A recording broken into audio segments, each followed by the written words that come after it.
bu sümüyü var. Bunları ayırmalıyım. Bunu belə kesdik. Balığın bu hissədən başını ayırırıq. Bu sümük qalır, bu orta bel sümüyü qalır bir tərəfdə. Bunu gətirdik, sonlandırdık bura. Oldu bizim çəkəşək fili. Gördünüz, bunun bu hissəsində quyruq var burada. Bu təsəvvür edin ki, siz böyük balıqdan edirsiniz. İndi bizə balaca alıblar maalesef. Bax, biz bu cürlə səliqəli filelər hazırlayırıq. O böyük 2 kiloluq farellərdən, 1 kilo 800 qramlıq farellər. Eynisi hamısını filə eləyəcək. Bu qalır yuxarıda. Kesildiyi. Baxırıq, sümüyü ayırırıq. Sümük qalır orada. Hayca? Hə, onlarda sümüyü var, hə. Bax, burada da var. Hətta bu biz dağ çıxartanda bilmirəm, bax, burada sümük qalıb. Bunu balıqçının öz maqqaşı var. O maqqaş vasitəsilə asta-asta çəkirik, çıxsın içindən. Fikir verirsiniz. Yanımıza da salfetka qoyuruq. Bastıyan onu çıxartdıqca salfetkanın üstünə. Görürsünüz nə qədər?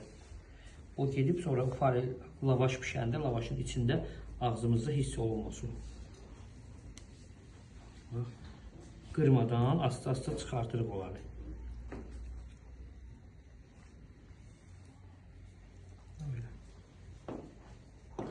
Təmiz filə olmalıdır. Sonra barmağımızla toxunuruq.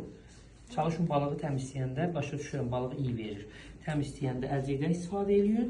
Amma bu sümüyə çatanda əlcəksiz. Çünki biliyorsan, sümüyü əlcəklə hiss edilmir. Bilirəm, özüm tərif edirəm ki, onlar qalxsın. Ya da bir sürü eləyirik, bıçağın ucu ilə baba elə gətirdik, baba elə elədik. Hamısı qalxır sümüklər.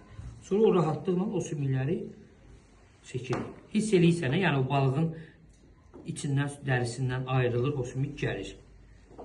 Yəni balığın ətini də dik tutan o sümüklərdir. Görürsünüz nə qədər?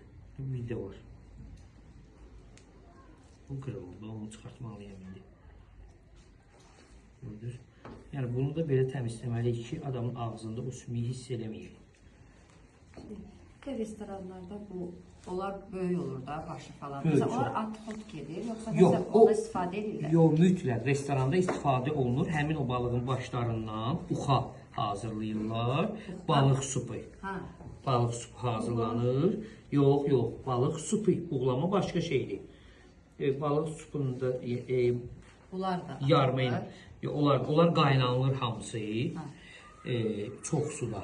Yəni çox su alırsan üstünə. Sonra həmin suyu 2-3 qatmarla ilə süzürsən.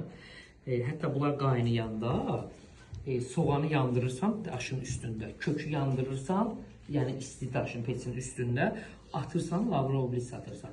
Balığın uxası elə hazırlanır, çox möhtəşəm olur. Yəni onlar oyuna bir yerdə qaynayır.